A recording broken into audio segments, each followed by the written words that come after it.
Alors voilà, c'est un bloc qui est prévu pour mettre des images. Mais on veut mettre du texte. Est-ce qu'on peut convertir un bloc image vers un bloc texte? Oui.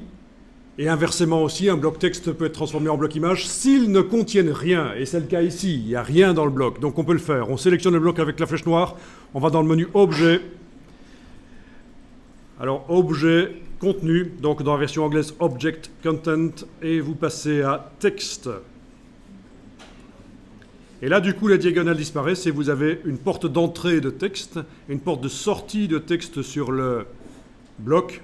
Ça, c'est pour le chaînage. C'est quand on met plusieurs blocs avec du texte qui coule d'un bloc à l'autre. On a une porte d'entrée, une porte de sortie.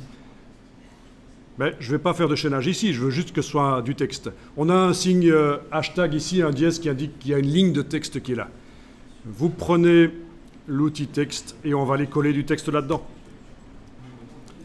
Alors, je vous propose d'aller chercher sur le côté du texte qu'on va coller là-dedans. Vous avez pris le curseur texte.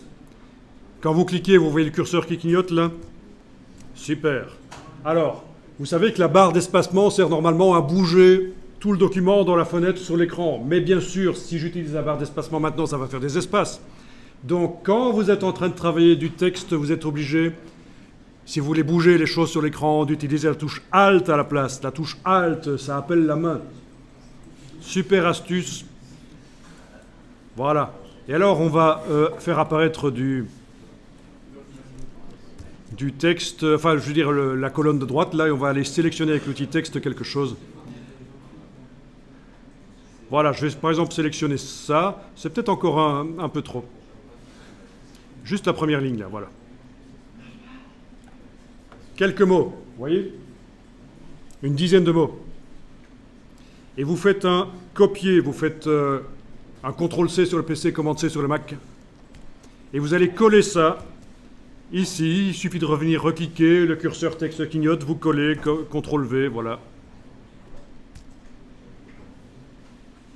Ça va être un extrait des paragraphes, juste pour attirer, parce qu'il y a des gens qui aiment bien, comme ça, dans les magazines, regarder en diagonale et ne lire que les titres et que les extraits. Et quand ça les intéresse, ils lisent l'article en entier, évidemment.